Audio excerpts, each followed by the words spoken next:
Selamat malam semua dan selamat datang ke acara kumpulan umum hari yang ketiga yang dianjurkan di Gereja SDA Tolako pada tahun ini. Kepada anggota gereja yang menyertai melalui Google Meet, saya juga ingin mengucapkan terima kasih karena telah menyertai acara kumpulan umum pada malam ini melalui platform Google Meet.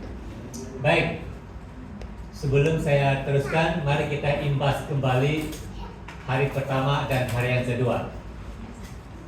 Hari pertama kita belajar tentang 3 rahasia besar untuk satu perkawinan yang bahagia. Yang pertama ialah Kasihilah dirimu sendiri. kasihilah diri sendiri. Yang kedua, Mencintai pasangan. kasihi pasangan Anda. Yang ketiga, Kasihilah Yesus kasihi Yesus Tuhan lebih kita. dari segalanya. Kemarin kita belajar 4 kunci penting untuk kita menikmati kesehatan dan juga kebahagiaan.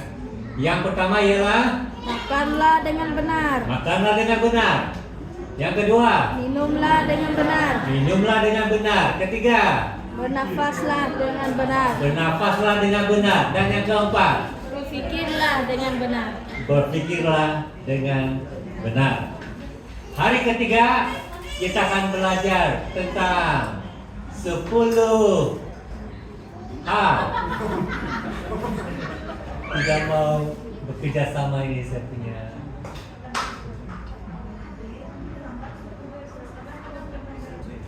Hari ketiga ini kita akan belajar tentang 10 hal yang harus diketahui setiap istri tentang suaminya. Oke? Kepada semua istri, coba angkat tangan, saya mau tengok tangan Anda, istri, oke?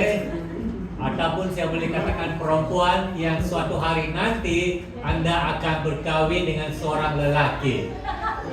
Oke, jadi pelajaran ini adalah untuk semua istri maupun perempuan. Dengar ini baik-baik. Mungkin Anda sudah tahu ataupun belum tahu. Mari kita belajar bersama. Anda sudah berkahwin dengan suami Anda. Mungkin ada yang sudah tempo 5 tahun, ada yang sudah 10 tahun, ada yang 15 tahun, ada yang 20 tahun yang ke atas. Soalan saya, sejauh mana Anda tahu tentang suami Anda? Anda tahu banyak perkara tentang suami Anda? Baik, mari kita belajar. Jadi khas untuk para istri dan wanita perempuan malam ini adalah untuk Anda. Dan bagi semua suami dan juga lelaki yang ada di sini Balakong, kamu coba tengok sama ada 10 perkara ini, Anda setuju dengan saya atau tidak? Oke? Baik, mari kita mulakan dengan doa. Saya pimpin dalam doa.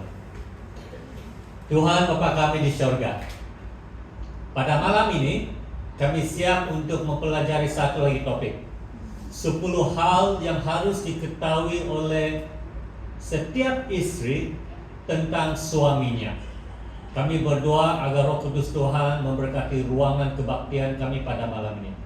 Tuhan juga menggunakan saya sebagai alat Tuhan di dalam saya menyampaikan pelajaran ini. Kuasai saya dengan Roh Kudus-Mu. Perkataan yang keluar daripada mulut saya adalah perkataan kepada-Mu ya Tuhan. Ampuni dosa-dosa kami, dalam nama Yesus kami berdoa. Amin. Baik, mari kita siapkan hati kita untuk 10 hal yang harus diketahui oleh setiap istri tentang suaminya. Yang pertama, sudah sedia? Oke. Para istri, suami Anda memerlukan penghargaan. Suami setuju? Oke, lelaki biasanya kami sangat menghargai respek ataupun hormat daripada seorang istri kepada kami. yang bergelar suami.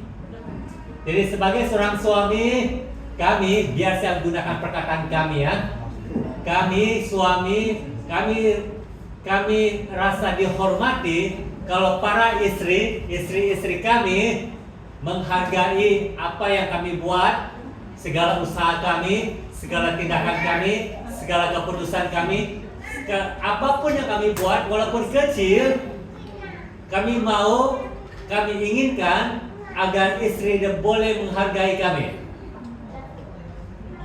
Ya?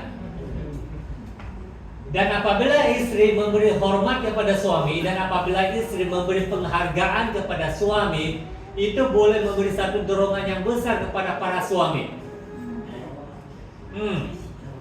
Oke? Alkitab pun ada mengatakan tentang hormat menghormati sebenarnya. Istri perlu menghormati suaminya. Rasa hormat kepada suami akan dihargai oleh suami sehingga akan dia boleh melihat bahwa dia telah melakukan peranan dia sebagai kepala keluarga di dalam keluarga itu. Ada satu ayat, Efesus bab yang kelima ayat 33. Dan istri hendaklah menghormati suaminya. Bila Anda menghormati kami sebagai suami, kami suami sangat happy, sangat dihargai oleh istri kami. Istri kami. Banyak istri. Oleh istri kami. Ini yang pertama. Jadi wanita, hargai suami Anda, sebab suami Anda memerlukan hormat Anda, respect Anda, penghargaan Anda. Yang kedua, suami perlu diterima apa adanya. Para istri sekalian, dengar ini. Lihat suami Anda, terima suami Anda seadanya sekarang. Jangan, ingat ini ya, ini tidak bagus ini. Dan kami lelaki tidak suka ini. Kami lelaki, suami tidak suka dibanding-banding dengan lelaki lain atau suami lain. Betul? Suami betul kan? Suami tidak sempurna. Tidak ada lelaki yang sempurna, tidak ada suami yang sempurna. Jadi kalau karena dibanding-banding dengan lelaki lain atau suami lain, kami rasa, apa perkataan yang harus kita gunakan itu? Diperkecil-kecilkan, tidak dihargai, diperlekehkan. Koting batu dan tuh suami dia tuh, punya pandai dia tuh. Koting dia, kau ini begini pula.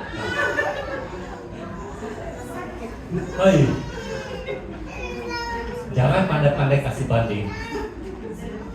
Oke, sudah lama berkawin pun jangan pernah kasih banding suami Anda dengan suami orang lain, lelaki lain.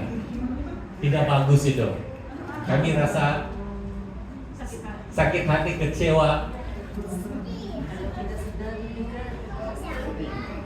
Penerimaan istri terhadap suaminya itu ataupun siapa suaminya itu akan menjadikan suami dia ataupun merasakan dia rasa sangat aman.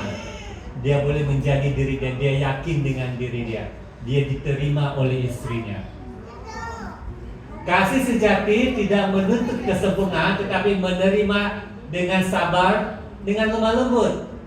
Jadi para istri sekalian, terima suami Anda dengan kasih yang sejati, dengan sabar, dengan murah hati, dengan lemah lembut.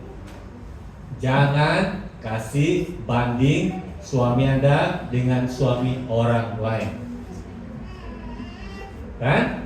Ketiga, nah ini pun sesuatu yang perempuan istri perlu tahu ini. Suami tidak selalu pandai mengungkapkan perasaan. Coba saya tanya semua istri. Kita sudah di bulan November ini, bulan depan Desember. Tahun ini berapa kali kamu dengar suami kamu katakan I love you?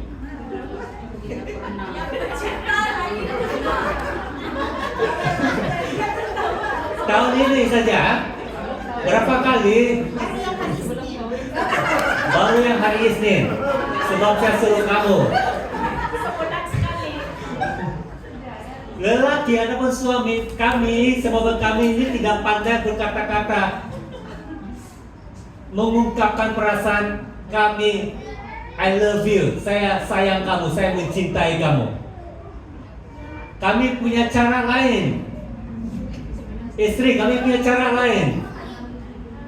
Jangan ingat ya, kami tidak mengungkapkan perasaan kami dengan mengatakan I love you, itu artinya kami tidak sayang kamu. Tidak. Kan suami, kami punya cara lain. Lelaki suami punya cara, kami punya cara ialah kami punya kasih sayang, ungkapan I love you ialah melalui tindakan kami. Iya, melalui tindakan kami. Iya. 1 tahun ini kamu tidak dengar kami cakap I love you, tapi kamu lihat tindakan kami, lihat perbuatan kami. Apa contoh lelaki suami di sini? Coba bagi tahu saya. Apa suami buat di sini untuk menyatakan I love you kepada istri? Coba bagi tahu saya. Tiba-tiba bawa pergi makan luar. Bawa makan di luar. Suami bawa istri, anak-anak, keluarga bawa makan di luar, di restoran. Dan jangan pula suami bila sudah bawa makan keluar suruh istri bayar. Kan?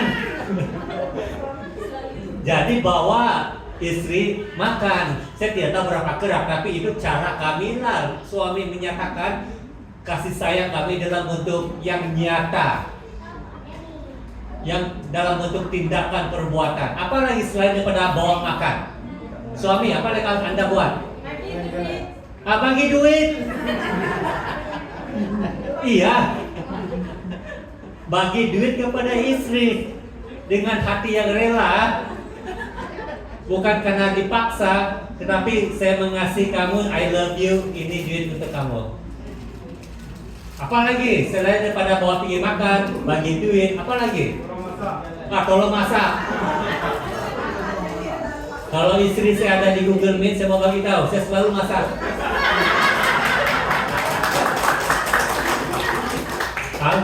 Hampir setiap hari saya masak, dan ini saya menunjukkan sayang saya kepada kamu. Ya, kita masak. Kamu tahu secara jujur 1 minggu ada 7 hari. Kamu tahu berapa hari saya masak? 7 hari.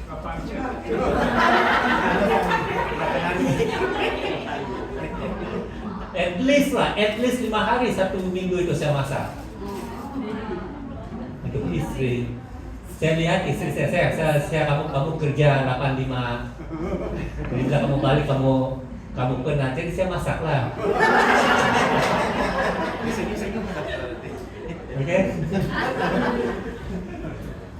Ya, kita masak. Ada yang saya tinggal sapu lantai, mop lantai, cuci kain, buang sampah, bawa pancing ya. Oke.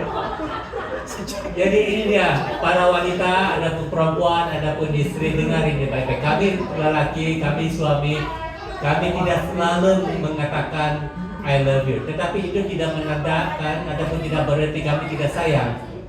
Jadi seorang istri, coba perhatikan tindakan suami Anda. Nilai tindakan perbuatan suami Anda. 1 Yohanes 3 ayat 18, marilah kita mengasihi bukan dengan apa? Bukan dengan perkataan, bukan dengan lidah, tetapi dengan perbuatan dan dalam kebenaran. Ini yang kami buat, ini yang kami pegang. Kasih di dalam tindakan dan perbuatan kami sebagai suami kepada istri. Oke? Baik. Yang keempat, suami perlu ruang dan kepercayaan. Ada masanya istri, saya mau bagi tahu suami kadang-kadang memerlukan ruang untuk dirinya sendiri. Kadang-kadang suami memerlukan masa untuk dirinya sendiri. Bagi suami yang bekerja di luar, ya banyak yang harus dia lalui dalam pekerjaan. Dan bila istri nampak suami diam-diam sana di sudut-sudut, bukannya kami tidak mengambil berat tentang keluarga, bukannya kami tidak mengambil berat tentang istri atau anak-anak, tapi kita suami ada masa ya kan, kita perlu ruang untuk diri kita perlu ruang untuk masa untuk diri kita. Jadi para istri, saya harap kamu boleh percaya kepada suami Anda. Berikan ruang, berikan masa, mengambil peduli tentang suami Anda. Bila Anda nampak suami Anda di sana, di sudut ataupun diam-diam di kursi, duduk-duduk,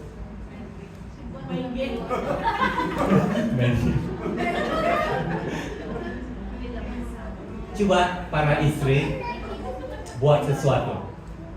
Pahami keadaan suami Anda, kenapa dia begitu sorang-sorang, tidak bercakap. Mungkin sebab suami Anda perlu ruang, perlu space, perlu masa untuk diri sendiri. Percaya kepada suami adalah tanda kepercayaan kepada Tuhan yang menempatkan suami itu sebagai pemimpin keluarga itu. Dia percaya kepada suami Anda. Seperti ada satu cerita tentang Sarah dia taat, dia setia kepada Abraham. Oke, yang kelima, suami, dengar ini istri, suami ingin didengar, bukan selalu dinasihati.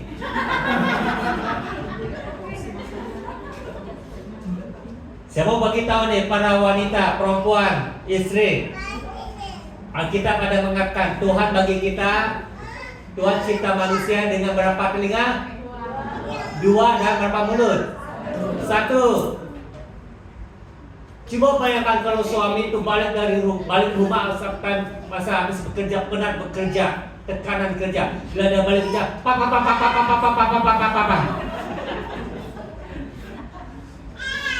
Dan bila suami bagi meluahkan perasaan ataupun masalah kepada si istri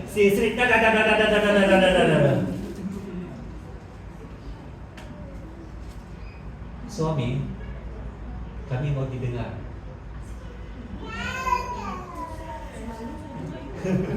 Kami suami mau istri kami mendengar, walaupun tidak ada penyelesaiannya. Bila suami sudah meluah, kalau ada seseorang mendengar, itu sudah cukup bagus. Jadi perempuan, ingat, Anda dicipta dengan 2 telinga, bukan 2 mulut. Lebih banyak mendengar. Bila suami Anda bercakap, bila suami Anda meluah masalah, bebanan, lebih banyak mendengar. Setiap orang hendaklah cepat untuk mendengar, lambat untuk berkata-kata, lambat untuk marah. Ini nasihat yang sangat bagus dalam buku Yakobus ini. Yang keenam, suami ingin kedamaian di rumah. Bila balik rumah, pastikan keadaan rumah macam mana?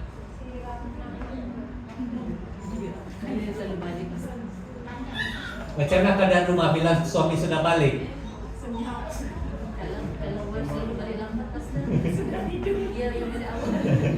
Pastikan rumah adalah tempat yang aman, bagus, damai untuk suami dan juga untuk istri.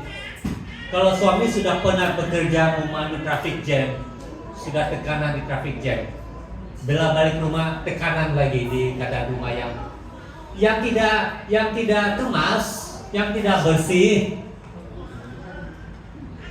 berselera.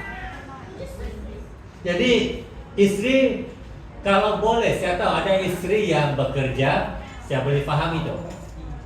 Tapi biarlah kita jadikan rumah kita sebagai satu tempat di mana bila suami balik bekerja di rumah, dia mendapat, saya aman, saya damai, saya selesai di rumah. Kalau di kerja sudah tekanan, apalagi kalau di rumah pun tekanan lagi, tidak bagus kan untuk suami? Ya, Jadi biar istri yang bijaksana boleh mencipta satu ruang suasana rumah yang damai. Istri yang ada di rumah bila suami balik, boleh sediakan makanan, boleh bagi air kepada suami, boleh urut-urut. Benar? Rasa damai kami di rumah kalau itu yang kita buat di rumah ya. Perempuan yang bijak membangun rumahnya, tapi yang bodoh merobohkannya dengan tangannya sendiri. Jadi jadilah perempuan, wanita, istri yang bijak membangun rumahnya, mencipta satu suasana damai di rumah tangga. Yang ketujuh, suami juga, bukan saja istri, suami juga ingin dicintai secara emosional dan fisikal.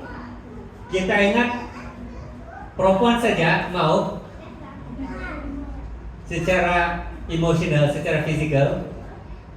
Saya pikir lelaki juga kasih sayang fisikal secara pelukan, adapun sentuhan, adapun keintiman sangat penting bagi suami, bukan hanya untuk istri. Dan bila ini kita buat, ada sentuhan, ada rapat antara satu sama yang lain, ada sentuhan, ada pelukan, ya suami boleh merasa sangat dekat dengan istri secara emosionalnya. Berapa kerap? Saya mau tanya, berapa kerap istri memberi pelukan kepada suami? Tanya suami ya. Saya punya soalan untuk perempuan, istri. Berapa kerap Anda memberi pelukan kepada suami Anda?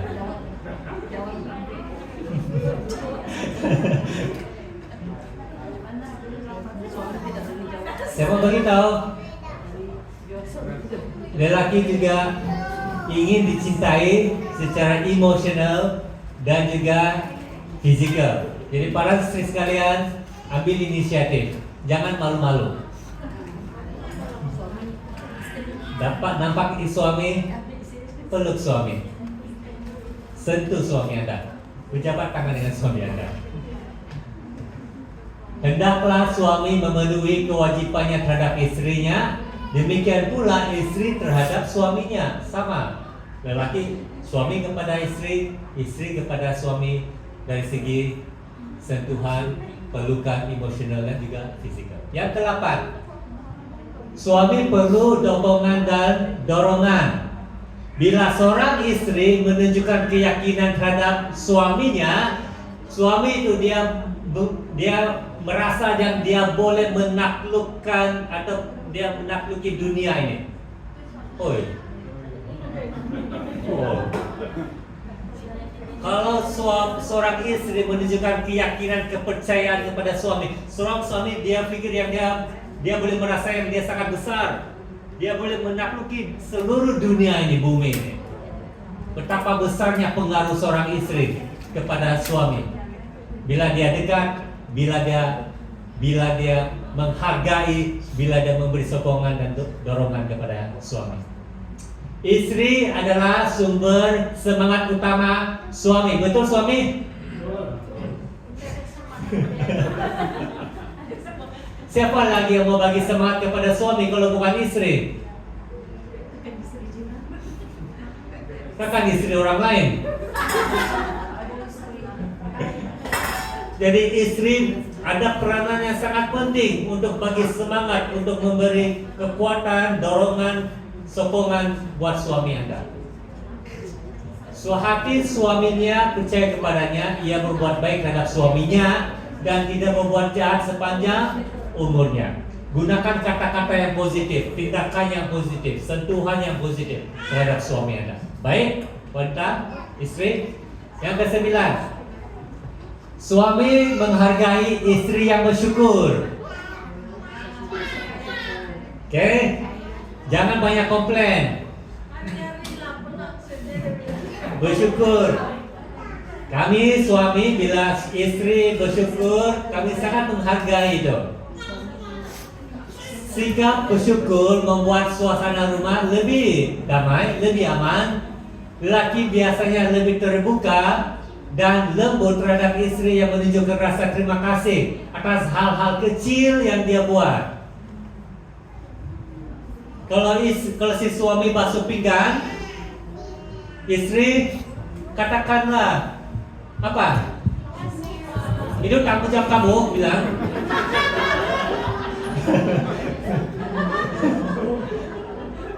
Bila suami basuh kain, bila suami sapu lantai, bau lantai, buang sampah, perkara-perkara kecil ini. Dan kami suami sangat suka bila istri menunjukkan tanda syukur terima kasih kepada para suami. Even perkara yang kecil. Jadi istri bila nampak suami Anda basuh kain, cuci pinggang, tidak susah kan? Terima kasih. Saya menghargai. Hanya 2 perkataan. Kami sangat menghargai istri yang berterima kasih dan bersyukur. Nah, di ada 10. Ini dengarin baik-baik. Lebih daripada segalanya, suami ingin istrinya menjadi teman hidup yang memahami, boleh diajak bercakap, bergurau dan berdoa bersama. Suami dan istri, suami ingin istri menjadi sahabatnya. Anda sudah lupa itu? Dulu sebelum kamu kawin, kamu bersahabat kan? Ya, kamu bersahabat dulu. Dan saya pikir bila kamu sudah kawin, jadi para istri sekalian terus jadi sahabat kepada suami Anda. Boleh jadi sahabat macam dulu-dulu. Kamu bersahabat, bercakap, berborak, jalan sama-sama, berdoa bersama-sama. Oke? Jadi sahabat kepada suami Anda.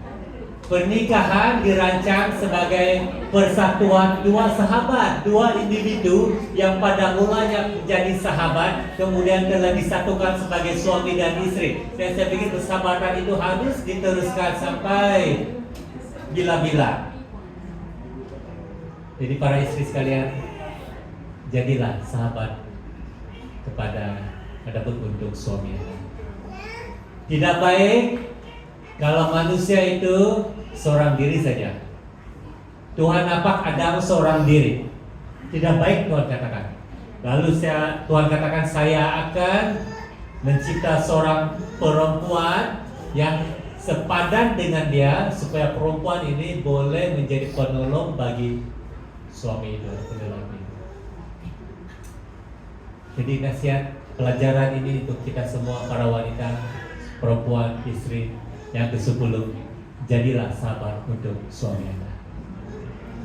Jadi ini dia 10 hal yang setiap istri harus tahu tentang suami Anda. Suami Anda memerlukan penghargaan. Suami Anda perlu diterima seadanya. Suami Anda tidak selalu pandai mengungkapkan perasaan. Suami Anda perlu ruang dan kepercayaan. Suami Anda ingin didengar dan bukan selalu dinasihati. Suami Anda ingin kedamaian di rumah. Suami juga ingin dicintai secara emosional dan fisikal. Suami perlu dukungan dan dorongan. Suami menghargai istri yang bersyukur. Dan suami ingin istri menjadi sahabatnya. Jadi ini dia 10 hal yang kita harus paham. Wanita, istri paham tentang suami. Pada saat ini saya mau kita kenal seseorang lagi. Selain daripada suami, seorang lelaki, kita perlu tahu tentang seseorang, seorang lelaki. Dan ada 10 hal yang kita perlu tahu tentang lelaki ini. Dan lelaki yang saya maksudkan ialah Yesus Kristus. kita harus tahu 10 hal tentang Yesus, dan saya kongsikan dengan kita apa 10 perkara hal yang kita harus ketahui tentang Yesus. Yang pertama, Yesus adalah Allah. Yesus adalah Tuhan kita. Pada mulanya adalah firman, dan firman itu bersama-sama dengan Allah, dan firman itu adalah Allah. Siapa Allah ini? Siapa firman ini? Firman ini ialah Yesus yang menjadi manusia. Firman itu pada mulanya adalah Allah dan adalah bersama-sama dengan Allah, dan firman itu telah menjadi manusia dan diam di antara kita, dan kita telah melihat kemuliaannya, yaitu kemuliaan yang diberikan kepadanya sebagai anak tunggal Bapa, penuh kasih karunia dan kebenaran. Yesus adalah Allah, Yesus adalah firman yang telah menjadi manusia, hidup bersama-sama dengan setiap satu kita. Kemudian Yesus menjalani kehidupan tanpa dosa. Dia dilahirkan ke dunia ini 2000 tahun yang lepas. Dari kecil dia membesar, dan sampai dewasa dia menghidupkan satu kehidupan tanpa dosa. Sebab imam besar yang menuju kepada Yesus yang kita punya bukanlah imam besar yang tidak dapat turut merasakan kelemahan-kelemahan kita. Sebaliknya, sama dengan kita, ia telah dicobai, hanya tidak berbuat dosa. Yesus menjalani kehidupan tanpa dosa. Yang keempat, waktu Yesus ada di dunia ini, Yesus memelihara hari Sabat. Pada hari Sabat, Yesus masuk ke rumah Tuhan, bait Tuhan, sinagog, dan di sana dia berdiri dan membaca dari Alkitab. Yang kelima, Yesus dibaptiskan. Nah, kejadian ini, cerita ini terdapat dalam buku Matius bab yang ketiga, di mana Yesus telah datang ke Sungai Yordan. Ada Yohanes Pembaptis di sana, dan Yohanes Pembaptis telah membaptiskan Yesus di Sungai Yordan. Yang keenam, Yesus menderita di Getsemani. Yesus menderita untuk Anda dan saya. Kenapa Yesus sanggup datang ke dunia ini adalah karena Yesus sayang dengan kita. Yesus katakan, I love you. Saya mau menderita untuk Anda. Saya mau mati untuk Anda. Di Taman Getsemani, Yesus menderita. Kemudian Yesus mati di Kalvari, di kayu salib itu, untuk Anda dan saya. Kita, orang yang berdosa, yang sepatutnya tergantung di kayu salib itu. Tapi Yesus katakan, saya akan mengambil tempat kamu, biar saya berada di salib itu untuk kita semua. Yesus mati pada hari Jumat, namun pada hari Ahad pagi, Yesus bangkit dari kematiannya. Janganlah kamu takut, sebab aku tahu kamu mencari Yesus yang disalibkan itu. Ia tidak ada di sini, sebab ia telah bangkit. Dan apabila Yesus telah bangkit, Yesus telah pergi ke surga, dan dia telah menjadi imam besar kita di surga. Yesus telah menjadi pengantara kita di surga. Yesus telah menjadi penolong kita di surga. Dan Yesus berjanji, suatu hari nanti Yesus akan datang kembali. Suatu hari nanti Yesus datang kembali, membawa kita semua yang percaya kepada Yesus pergi ke surga, supaya di mana aku berada, kamu pun berada di surga. Jadi ini dia 10 hal yang kita harus tahu tentang, saya lupa tajuknya, tentang Yesus. Yesus adalah Allah. Yesus menjadi manusia. Yesus menjadi kehidupan tanpa dosa. Yesus memelihara hari Sabat. Yesus dibaptis. Yesus menderita di Getsemani. Yesus mati di Kalvari. Yesus bangkit dari kubur. Yesus adalah imam besar kita di surga. Yesus akan datang kembali. Untuk hari yang ketiga ini, kepada semua istri sekalian, saya harap pada malam ini Anda boleh belajar untuk mengetahui 10 perkara tentang suami Anda. Terlebih penting, saudara-saudari sekalian, pada malam ini kita sudah belajar 10 hal tentang Yesus Kristus. Terima kasih dan Tuhan memberkati kita semua.